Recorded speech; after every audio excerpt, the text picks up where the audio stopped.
ذو القرنين ويأجوج ومأجوج.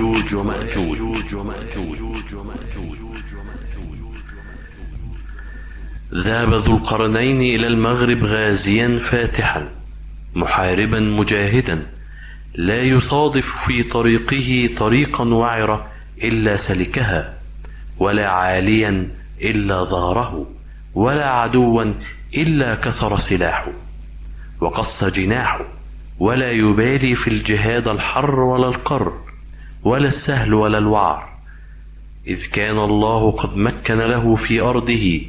ورزقه الطاعة والانقياد في جنده، وآتاه من كل شيء يحتاج إليه في توطيد ملكه سببا، ومنحه في القتال حظا سعيدا وفتحا مبينا.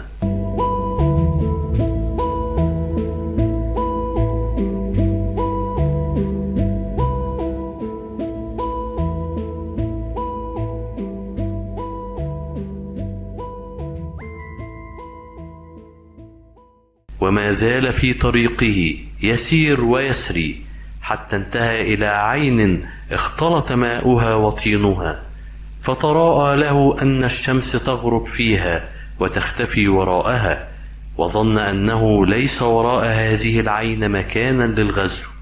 ولا سبيلا للجهاد، ولكنه رأى عندها قوما هاله كفرهم وكبر عليه ظلمهم وطغيانهم،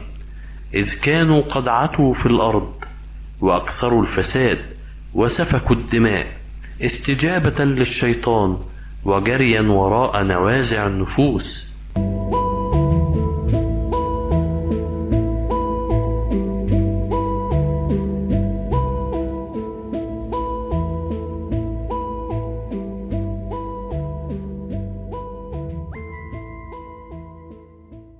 فاستخار الله في أمرهم وما يصنع بهم، فخيره الله بين سبيلين يختار إحداهما ويسلك ما يريد منهما، إما أن يذيقهم القتل ويوقع بهم النكال جزاء كفرهم وطغيانهم، وإما أن يمهلهم ويدعوهم لعل منهم من يهتدي أو يرتدع، فاختار ذو القرنين الإمهال على القتل، ثم قال: أما من ظلم فسوف نعذبه ثم يرد إلى ربه فيعذبه عذابا نكرا، وأما من آمن وعمل صالحا فله جزاء الحسنى، وسنقول له من أمرنا يسرا. وأقام فيهم مدة، ضرب على يد الظالم ونصر المظلوم،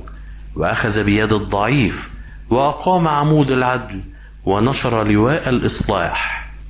ثم بدا له أن يثني عنان عزمه إلى الشرق، فصار غازيا مجاهدا منصورا موفقا حسن الطالع مظفرا، حتى انتهى في سيره إلى غاية العمران في الأرض، وهناك وجد أقواما تطلع الشمس عليهم، ولكن ليس لهم بيوت تسترهم أو أشجار تظلهم، ولعلهم كانوا على حال من الفوضى ونصيب من الجهل.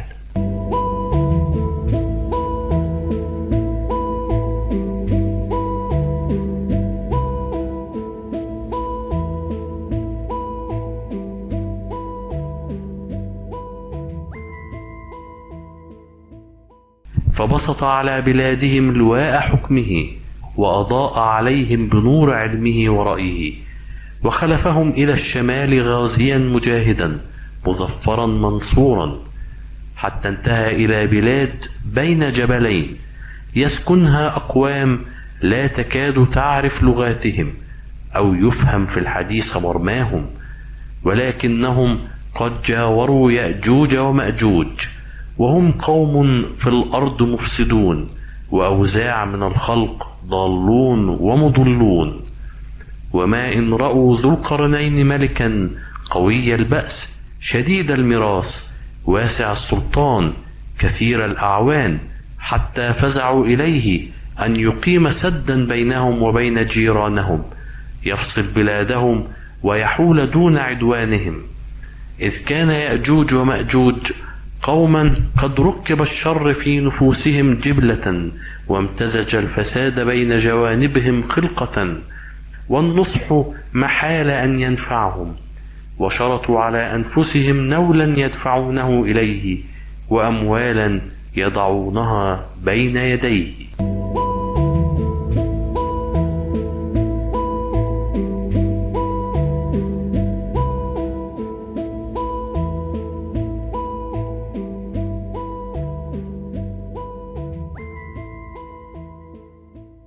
ولكن ذا القرنين بما طبعه الله على الخير وما فطره على الصلاح